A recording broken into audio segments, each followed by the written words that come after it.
Kahit Simtakin dari Prodi Akuntansi semester 2 sedang berada di PT 3 Kim Sunggarmen untuk melakukan wawancara kepada beberapa narasumber yang ada di PT 3 Kim Sunggarmen. Wawancara ini bertujuan untuk memenuhi salah satu syarat ujian akhir semester etika bisnis. Perkenalkan, nama saya Elisa Ramdiani. Nama saya Lala Purnamasari. Nama saya Yulia Damayanti. Kami masing-masing akan bertugas mewawancarai satu narasumber. Narasumber pertama akan diwawancarai oleh saya, narasumber kedua akan diwawancarai oleh Lisa, dan yang ketiga yang terakhir akan diwawancarai oleh Yulia. Check it out.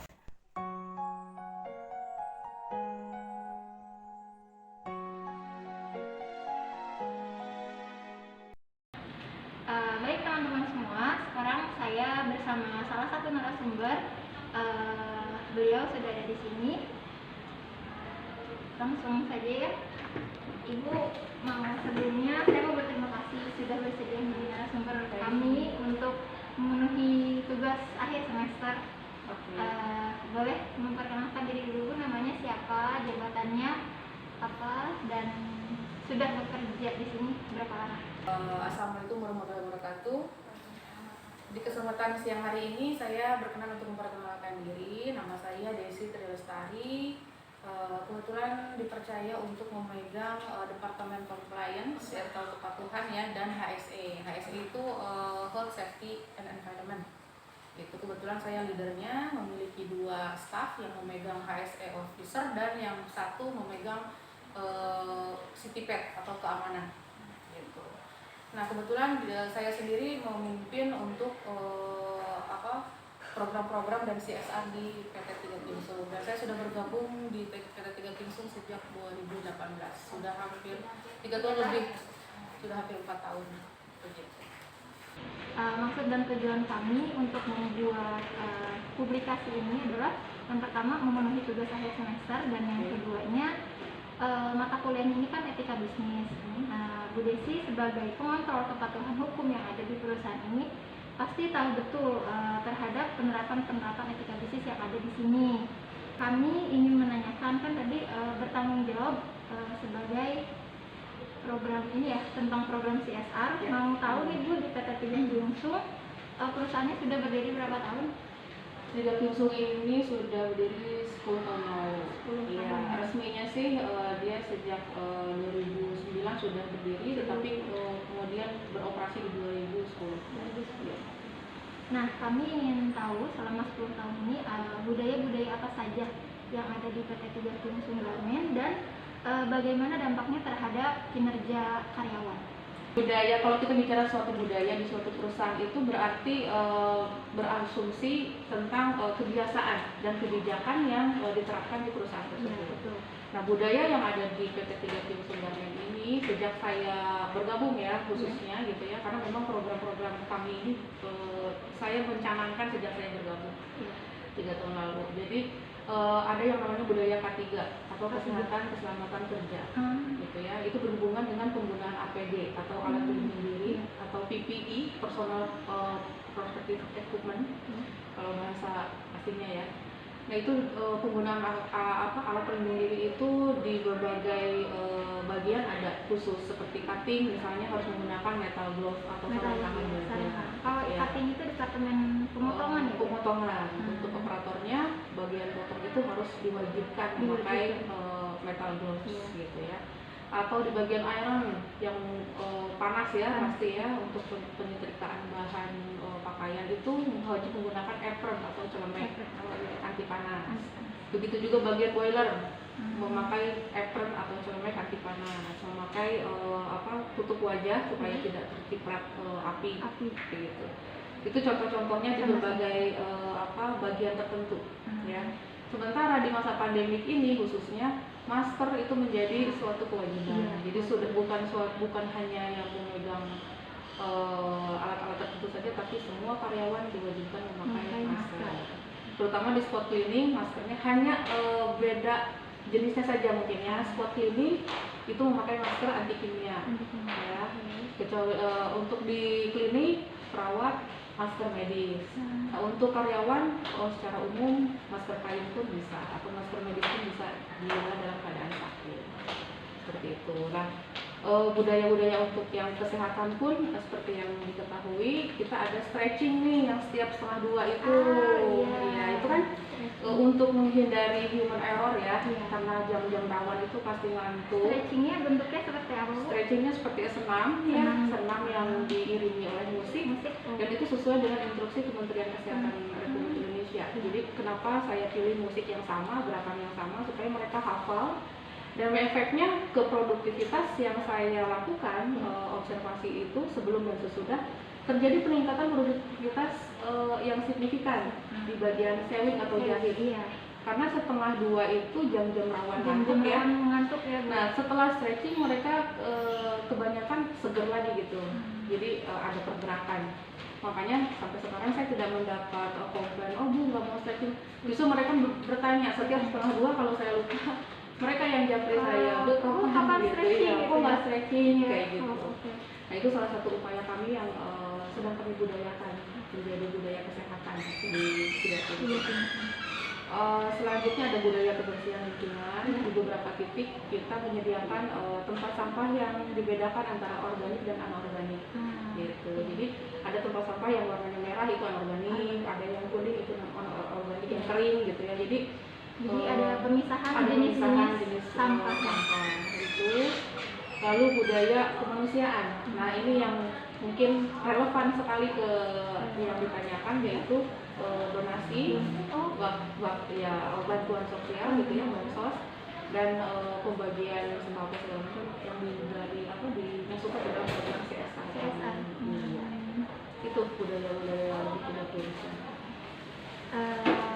Lalu itu masalah CSR dan contoh-contoh program CSR yang lebih mendalamnya lagi ada kan? Ya, detailnya seperti tadi yang saya bicarakan, ada program pembagian sembako bagi warga yang terdampak COVID. Bagi warga. Ya, bagi warga yang terdampak COVID. Kita mulai waktu 2020 lalu ya. Itu kita belusukan, tidak sama prosesnya dengan RT RW gitu ya. Kadang ada yang terlist, ada yang tidak. Yang mampu kadang kebagian, yang tidak mampu malah nggak kebagian. Akhirnya saya memutuskan dengan anggota bipartit untuk sistem belusukan. Jadi langsung ke desa-desa terasing gitu ya, yang pedalaman, kita langsung memberi ke keluarga yang membutuhkan. Benar-benar yang lansia, tidak memiliki anggota keluarga produktif atau tidak memiliki tulang punggung gitu ya, tidak ada penghasilan, itu utama. Dan para karyawan atau pekerja yang ter-PHK akibat COVID, itu yang diutamakan. Kalau ada dokumen-dokumennya boleh diperlihatkan juga. Boleh. Nanti bisa saya kasih lihat gitu ya. Juga ada bansos waktu ada banjir di Subang. Banjir yang di Pamanukan. Betul, waktu bulan Maret di Pamanukan itu kita juga turun tangan ya. Kebetulan bosnya secara pribadi memberi bantuan. Karyawan juga ada yang mengumpulkan, kita langsung ke lokasi kejadian gitu. Nah, yang paling terbaru adalah program pembagian masker, hand sanitizer, dan hand soap untuk seluruh warung-warung kecil dan yang pedagang-pedagang yang ada di depan ya. Jadi mereka diwajibkan untuk menyediakan hand sanitizer di tempat berjualannya supaya protokol kesehatannya tetap dijalankan. Dan itu bantuan dari ILO, dari Better Work Indonesia dan dari ILO gitu. Itu yang paling terbaru. Dan untuk bulanannya kita CSR pengumpulan dana kemanusiaan atau dana umat itu ke masjid-masjid pembangunan seperti yang Abang Kiro di depan, sudah selesai. Alhamdulillah sampai selesai kita bantu. Itu sekarang setiap bulan itu kita kumpulkan dari karyawan yang ingin bersukarela ikhlas untuk bersedekah setiap bulannya gitu ya. Selain melatih kemanusiaan juga rohani ya, jadi keimanan mereka gitu untuk beribadah. Nah, alhamdulillah sudah selesai. Jadi banyak yang bertanya, kalau sudah selesai kan masjidnya sudah bagus ya, kita beralih ada lagi masjid yang ya di RT lain. Nah, RT yang 19 sudah jadi, kita beralih ke RT lain gitu. Jadi tidak serta-merta selesai bangunan masjidnya selesai kita selesai CSR-nya, tidak. Itu yang disebut dengan sustainability program. Jadi program yang berkelanjutan. Karena kami selalu melakukan itu setiap kali ada kesempatan. Gitu. Program-program CSR yang untuk warga sekitar. Ya. Untuk karyawan sendiri Bu ada? Nah itu dia. Jadi di Tiga Kimsung ini spesialnya adalah selain CSR untuk warga sekitar, kita juga ada pemberdayaan untuk karyawan pada umumnya gitu ya, dan khususnya pada karyawan perempuan. Jadi kita ada 3 program. Jadi buyer kami itu buyer yang paling besar gitu ya dari Gaping. Itu mengadakan 3 program. Yang pertama PACE program. PACE program itu jadi personal advancement and career enhancement. Jadi peningkatan kepercayaan diri untuk meningkatkan karir mereka. Karena betul. Jadi life skill training. Jadi kita ada 8 modul, ada modul komunikasi, pemecahan masalah dan pengambilan keputusan, terus manajemen waktu dan stres, juga pengelolaan stres. Ada melek hukum, melek keuangan, reproduksi, kesehatan umum, bekerja prima dan sebagainya. Semuanya ada 8 modul, itu disampaikan secara bertahap di waktu-waktu tertentu.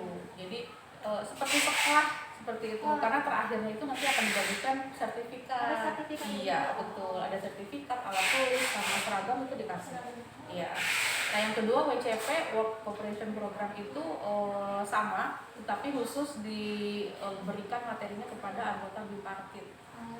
Ya tentang bagaimana caranya berkomunikasi dengan baik di tempat kerja. Nah yang terakhir yang paling related atau modern adalah micro benefit company IQ yang mungkin sudah mulai dikenal ya, karena kan seiring berjalannya zaman modern berbasis aplikasi melalui Android. Jadi seperti semacam Facebook tapi di internal perusahaan. Betul. Aplikasi semua karyawan ada? Ya, semua karyawan yang memiliki akses ya tentunya, karena dia harus daftar dulu ke tim kami, mendapatkan akun, nah dia baru bisa akses di situ, bisa melihat slip gaji. Nah itu kelebihan kami karena kita ada jadi paperless sekarang, tidak menggunakan lagi kertas untuk slip gaji khususnya untuk karyawan operator. Nah di situ dia bisa berekspresi, mengungkapkan pendapat yang biasanya katanya malu-malu untuk mengungkapkan pendapat di kotak saran, mereka bisa curhat di situ tanpa harus ketahuan sama orang lain gitu, karena cuma admin yang bisa lihat gitu. Lalu micro benefit ini diapresiasi oleh buyer-buyer garment di Indonesia. Jadi Tiga Kimsung walaupun pabrik kecil, tetapi kita disebutnya sebagai pionir atau jadi pilot project gitu loh, yang menggunakan aplikasi berbasis Android yang dianggap sukses dan lancar gitu. Karena kan kita juga punya reward gitu ya, alhamdulillah sejauh ini kita masih di 3 besar untuk seluruh pabrik-pabrik yang menggunakan aplikasi ini. Di dalam aplikasi itu selain bisa mengecek gaji, fitur-fiturnya apa saja? Fitur-fiturnya seperti tadi ada grievance atau keluh kesah karyawan, ada juga lapak Tiga Kimsung bagi karyawan yang memiliki bisnis atau usaha ya, bisa. Jadi diupload di situ karena daripada bawa-bawa jauh-jauh gitu ya, bisa jadi belanja online gitu. Ya namanya fitur langsung atau lapak Tiga Kimsung. Terus itu, dan setiap event ada namanya calendar day. Jadi setiap event seperti Hari Anak Nasional, kita di situ ada lomba. Terus ada Hari Pahlawan, lomba juga siapa pahlawan dalam hidupmu. Itu banyak yang nulis dan lucu-lucu. Jadi ternyata mereka selain bisa menjahit, selain punya bakat terpendam. Itu bisa dilihat dari aplikasi itu ya? Iya, jadi mereka nanti upload ke adminnya memilih, kita ada jurinya gitu ya, dipilih. Nah, ada reward juga. Jadi sejauh ini ada hadiahnya tuh payung, tumbler, sembako, jam dinding, macam-macam sih. Gitu. Itu sih yang paling lagi ngetren saat ini. Mudah-mudahan program-program CSR yang ada di perusahaan ini terus berlanjut dan bisa memberikan manfaat bagi lingkungan sekitar, khususnya untuk karyawan-karyawan yang ada di sini. Makasih banyak Ibu atas segala waktunya bersedia menjadi narasumber kami. Mudah-mudahan apa yang Ibu sampaikan bisa menjadi ilmu lebih untuk kami. Amin. Sukses terus semuanya. Hai teman-teman, alhamdulillah kita udah selesai wawancara satu narasumber ya. Tadi siapa namanya? Ibu Desi. Sekarang lagi menunggu untuk mewawancarai narasumber yang kedua.